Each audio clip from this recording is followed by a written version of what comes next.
Hello everyone, this is Erik, the Asian movie enthusiast, and this is my review of Vertigo, a Korean drama film from 2019 that stars Woo-hee Chun.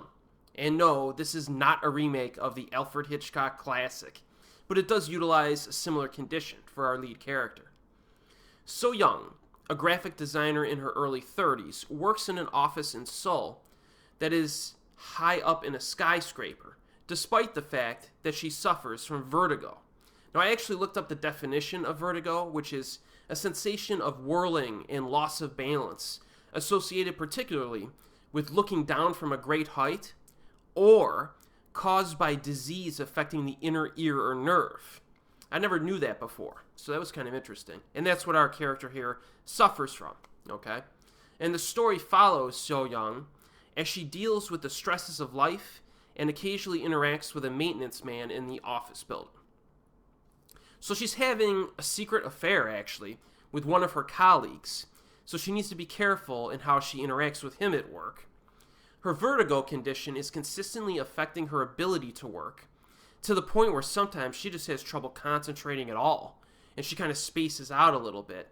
And she's hiding her condition from the bosses because it could negatively impact the process of having her yearly working contract renewed.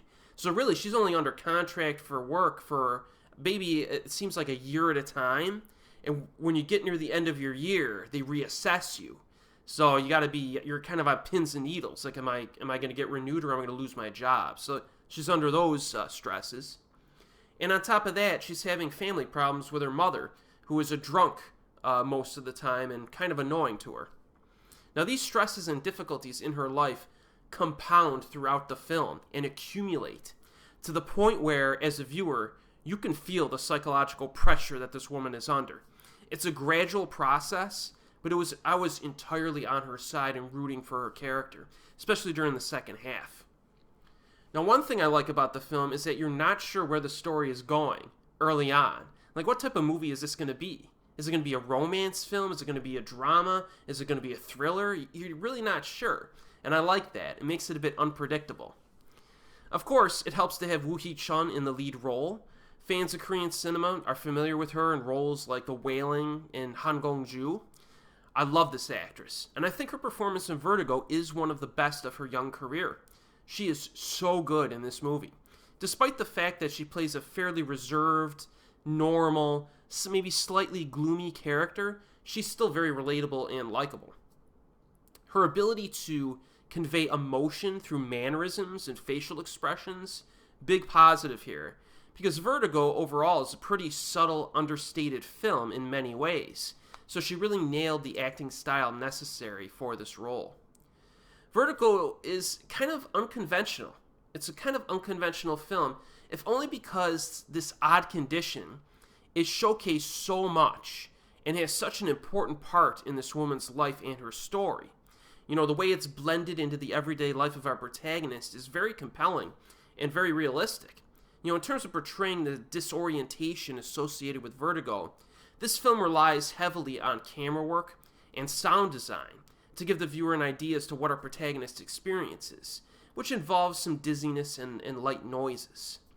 It's low-key stuff, but effective and consistent with the low-key nature of everything around it. You know, they don't go wild here. It's not like the camera starts spinning around. It doesn't do that. But it still gives you very subtly that sense of disorientation that she feels. There's also some social commentary here on office politics and workplace harassment as well. Very nicely shot film. There are a few beautiful shots of like the sea and sunsets on occasion, but much of the film is set in a metropolis with a very clean, pristine office location being the main building where much of the film takes place. It looks very modern and slick. The score consists of music that is somewhat sad and calming at times. This movie really does have a gripping realism to it, which is what makes it so absorbing. I like the ending too. There are a few scenes that are so dramatically impactful, I got a little teary-eyed at times. I did.